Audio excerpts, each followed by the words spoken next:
Good morning, Minecraft gamers, and welcome back to another exciting episode of Fun with FlapJack Hardcore Minecraft. So here we have a basic hobbit hole that I've carved into the side of a mountain, and I thought I would go ahead and show you that, well, one, the hobbit hole design is pretty basic. A lot of different people design it very similarly with their own style and flair. But as long as it's like wrapped with lots of leaf blocks and add vines and flowers and grow some wheat and carrots around it and put in hedges and fences and things like that, you can end up with a pretty nifty little hobbit hole. But basically what you need is a 3x3 area for a door, and then around that door just build a basic circle style appearance and then step it out one more time and build it again, and then just use your own style to decide how you want to put it together. It could be planks, it could be logs, it can be anything. Really, it's just up to you to design it. Grab your pickaxe and then just start mining away and breaking these blocks out. So I'm going to do that, speed it up as I go, and then show you what I have when I'm done.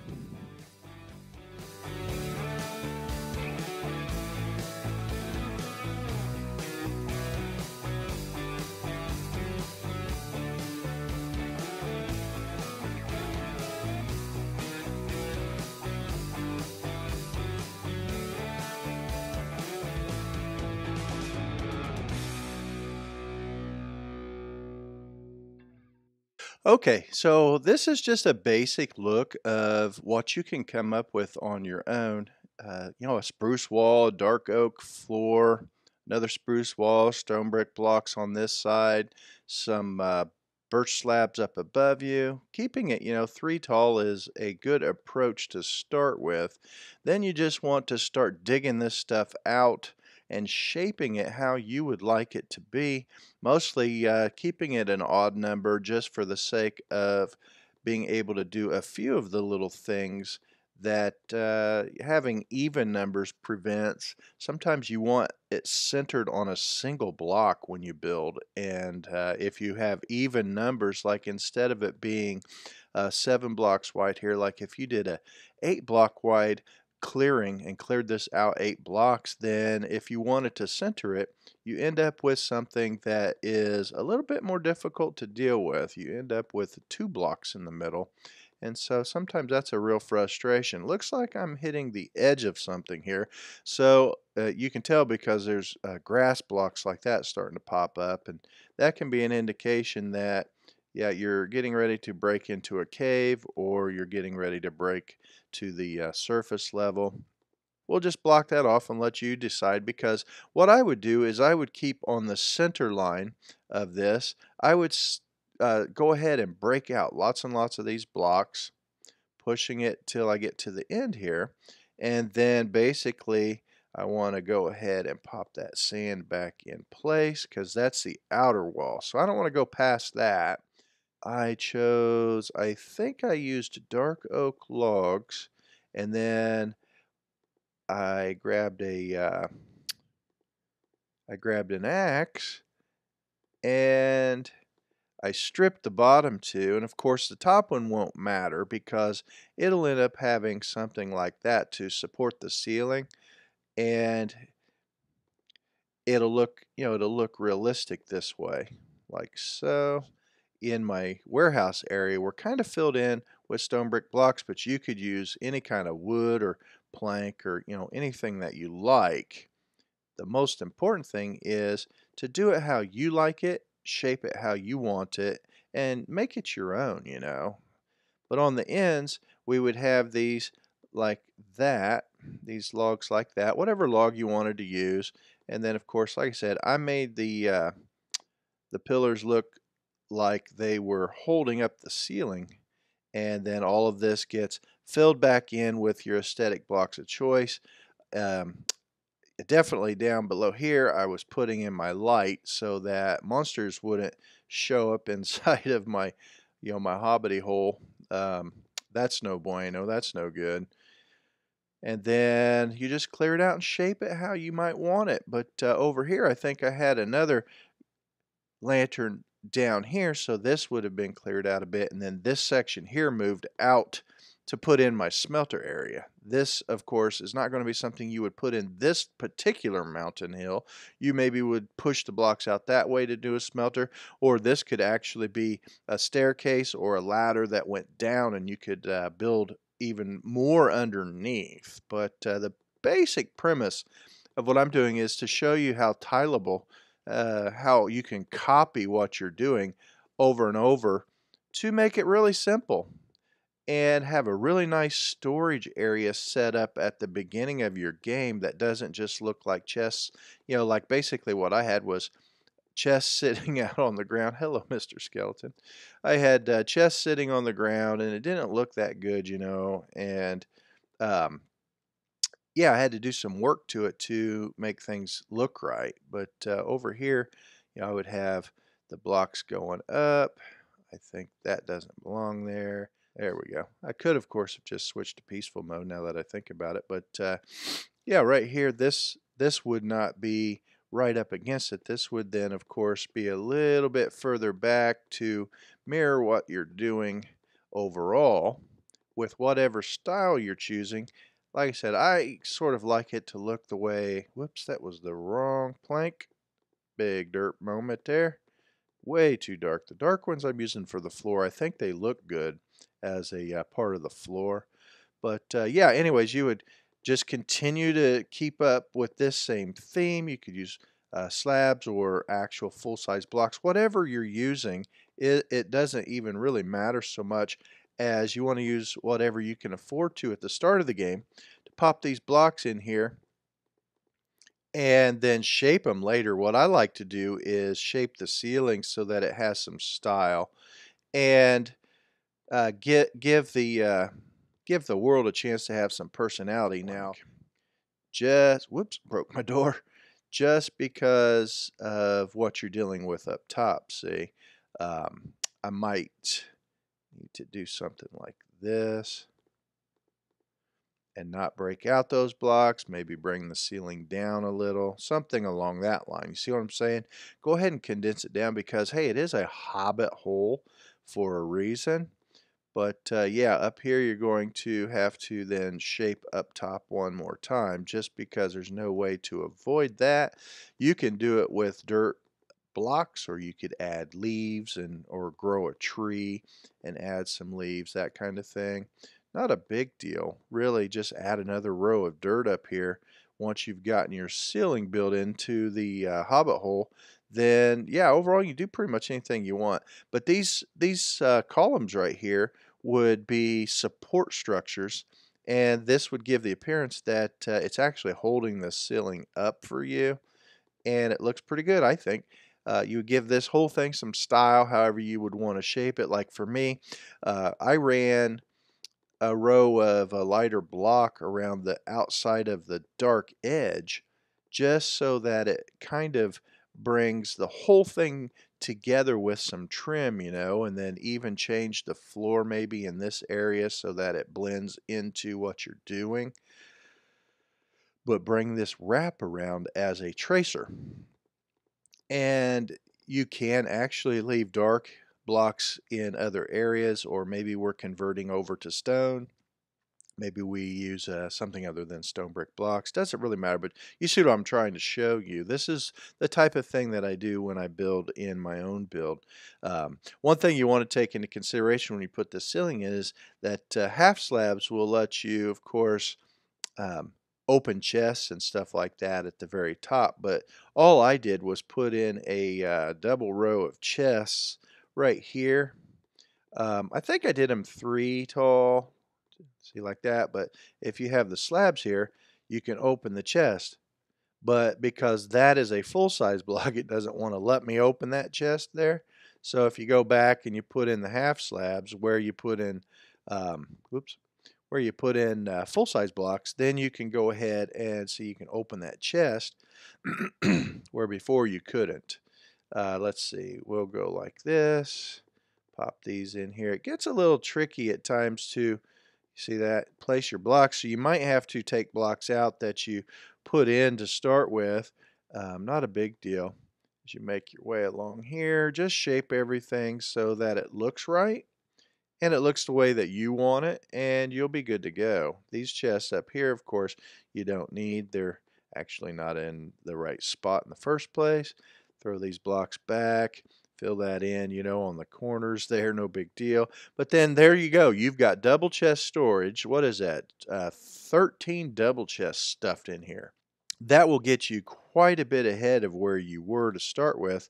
Um, Whoops, let's see, I need these dark logs here because I want to put them back, and then of course I need my axe of some type to strip that. But here you go. You see what I'm talking about. Looks real good. It's a nice clean approach. Whoops, let's just go like this. Smooth that off. This whole wall could end up being a stone bricks like so. And then on the outside, you just throw the terraforming around so that it makes it look just like it did to start with, a nice little hill, and no one would really see it or notice it. And that's basically what you're after, is you're trying to get it to a point where no one really would notice it. You're not hiding it per se. It isn't necessary to hide it overall, but you're just trying to dress it up and make it look nice, make it look the way you want it. Maybe leave these dark, and that leads off to, like another area. And I'm getting ready to show you how I did it all in my world, but maybe this is a doorway that leads into another chamber, another room. Like for me, I have a door leading off to an AFK fishing area. Maybe, let's plop a door back there. Maybe you have a different type of block that runs down the middle and highlights a style of walking to your different areas, or maybe your story just like that. Or what I did was cleared all of this out and used the stone brick to trim it, this kind of thing. So you just really got to play with it and shape it how you want it. You wouldn't necessarily want this path leading down the middle. Once you did this, you could always take it out. It's not a bad thing to have the extra blocks in your storage for when you're going to build something else. But see how nice that looks? And then, of course, for lighting, you have to add some sort of lighting in here. So there it is. Okay, 1, 2, third block in. Maybe you want this to be a dark oak, maybe a dark oak plank. I kind of like the dark oak look. Let's see, shape that like so. Grab a dark oak slab, and I don't need that door anymore. And then just bring the slab down once. See, and what that did is it gave that some shape there. And then you pop a lantern up there because, why not? We have lanterns now. We should use lanterns instead of torches. Anybody that knows me knows I absolutely hate the torches, and so if I can use anything other than a torch, I will. But you can see, like, that just gave me the lighting I need in this room, basically to ward off the critters. Maybe light it up while you're light it up while you're not doing anything else in here. But it can be absolutely anything you want. And a door here leading to anything. It could be a brewing room. That room over there could be your brewing area. Maybe your dark oak planks lead to it. Yeah, whatever. You see what I'm saying. You just continually trim it, shape it, and have fun with it. Give it some style. Let the blocks kind of show you what they want.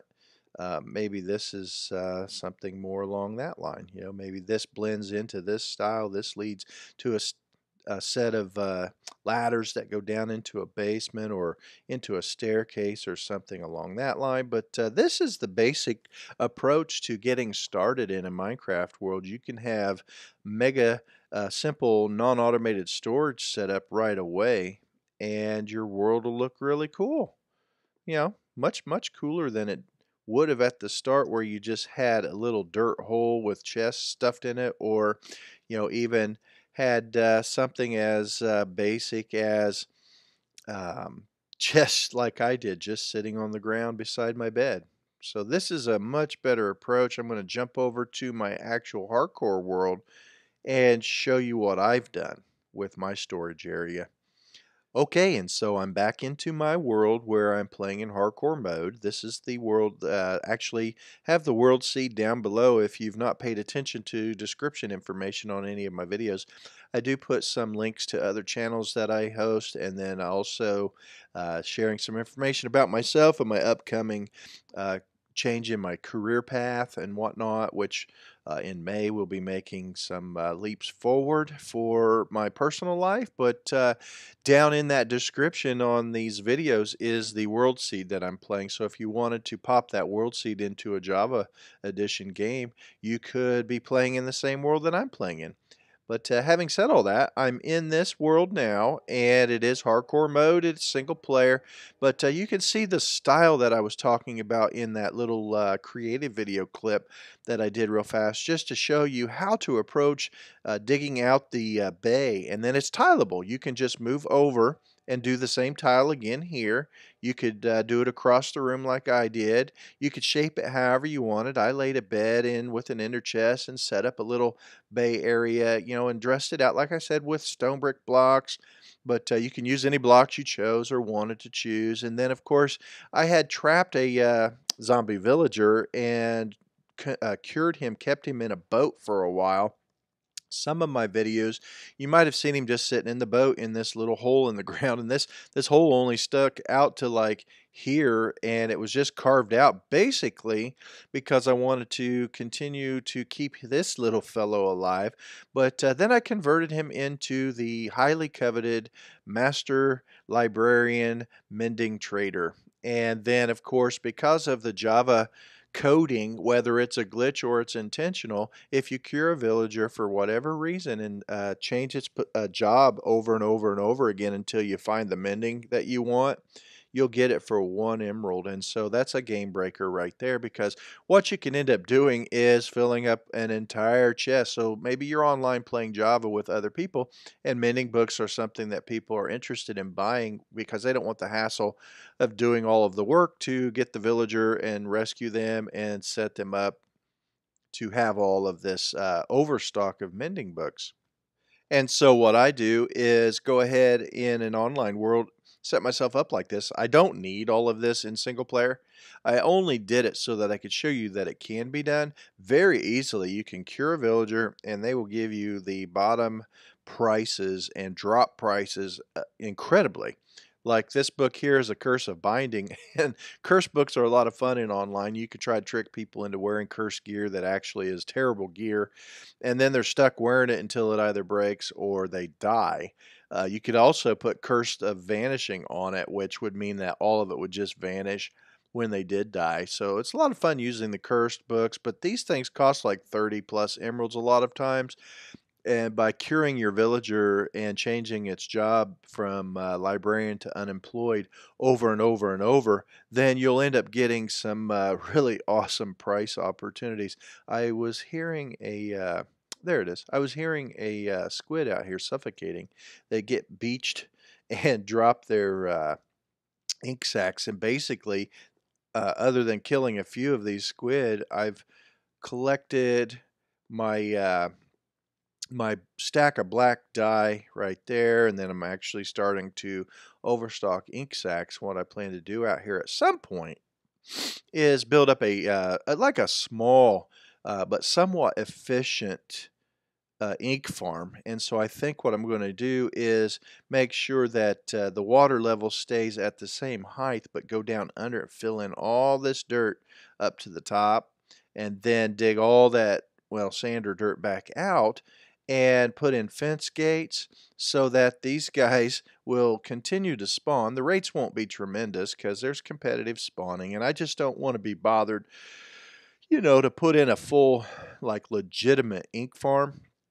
But I think if I set that up and then just put hoppers underneath of it, it'll be an expensive ink farm, but over time I would be collecting ink sacs for free just passively, which is what I'm interested in doing. So back to what I'm actually wanting to share in this video, having gotten distracted by all of the different things that are taking place. This is the warehouse that I came up with. You can build your own style, but I went for the long, deep approach where I could build on each side of it some decent amounts of storage. And you can see that basically my storage is almost completely devoted to items already. What I did, because item frames cause a lot of lag, is I didn't want to use item frames on each one of the storage chests. I wanted to use signs instead because they aren't classed as entities and they don't cause the lag that a item frame would cause. But when I do this, all I want is a row of signs at the bottom, and then I'll just stack on top of each other, 1, 2, 3, what's in the chest. So obviously the top word is going to reflect what's inside of this storage chest. I haven't gone and collected acacia, but like birch is in the bottom. Spruce is in the bottom, dark oak's in this middle chest, oak items in the top chest. And so you get what I'm trying to say. Good stuff, workstations and brewing. So what's good stuff? Well, good stuff is like a beacon or extra armor or things you don't want to devote entire chests to. Like I've only got 2 wither skeleton skulls, and I thought, I should put them in a chest and just call it the good stuff. And then this also allows me to put a few random items in here that, yeah, maybe I just don't really know where I want to put those things yet. And so I just toss them in my good stuff. So I just wanted an abundance of storage chests where I could throw the basic items at the start of the game and not really worry about automating this at all. I will not actually set up an automated item sorting system here. Now, I may do that eventually. It's an extremely costly venture with all of the iron that's required. But yeah, I'm not ready to do that, being that I've only been in this world for about a week. I'm definitely going to show you how awesome this turned out. This is my smelter, and if you remember, my smelter was actually just sitting out on the ground, built into the side of the hill, basically beside the skeleton XP grinder. And so what I wanted to do was keep with the same style of lighting and such, but I needed it to be more of stone blocks and whatnot to look more like a smelting area or a forge of sorts. And so I could add more to this, even putting out smithy tables or grindstones. There's a grindstone right there. Hi, Badger. There's a grindstone right there. But what I decided to do was just set in each of the basic types of smelting that I can do, which is cook food with a smoker. I can smelt ore with a blast furnace, and then I can use cobblestone furnace for absolutely everything that can be cooked or smelted. And so I needed to be able to, provide myself with iron nuggets and gold nuggets, and then cook any bricks or any type of glass or anything else that needs cooked. But if I needed to just do food, I can throw this food in this smoker and it'll super smoke it, spits it out really fast, and then the ore can get cooked up, smelted up really fast as well. But then I added some flowing lava in the corners here. Of course, I have my particles and flowing things turned off just for the sake of being able to keep my FPS at a decent level on this older laptop. But threw in some anvils, which you can see I use the anvils to do things. I haven't used this one at all yet. Threw in a couple brewing stations just for fun. Threw in a grindstone because I use those quite a bit. Threw in a chest to throw the items like the armor that needs smelted. And then, I needed someplace to toss torches and lanterns when I don't need them in my inventory. So all in all, this ended up being really great, and it's lit up really nice so that I didn't need to have anything on this wall to light anything up because the light was proficient and efficient from up above. What I like to do in Java is place a torch on the wall first and then put an item frame on the wall behind the torch, and then within the item frame I'll put a half slab to make it look like it's holding the torch up inside of the item frame against the wall. So it actually dresses that up, and my wall around this door was bland and needed some style and some shape brought to it. So that's what I did there. And then, of course, I'm keeping all my dogs in here safe, and they go out to go potty. So the whole thing works together. We're living together in harmony. But what I ran into was I had all this wood and I knew I put in a flowing fire spread source. You know, a lava source block is a fire spread source, and that would catch this wood on fire. So what I did is I went ahead and built the ceiling out of wood, and then I let it burn until it basically stopped, and then I just filled everything back in with stone brick blocks instead of slabs, so that I knew that these right here were safe, and I just shaped them to blend into the block area, just making sure that these were far enough away from the source of fire spread to not catch on fire. And so it ended up looking really nice when I was finished. I used, some cobblestone walls in here, just just making it look like it should. The only thing I'm concerned about is when this thing breaks, I'm hoping that the item that drops on the floor doesn't get glitched into that lava, because that would be sad. Overall, these anvils are basically just to make it look pretty nifty. It did cost me basically a stack of iron to put 2 anvils here, but I think they look good in this smelter. So this is yeah, this is what I've decided to come up with for my basic starter storage area in my world. I know it's a little bit more elaborate than what you might think a starter storage area needs to be. But for me, I kind of like to, just get it done and make it look nice if I can. Keep it basic, keep it simple, and keep it real.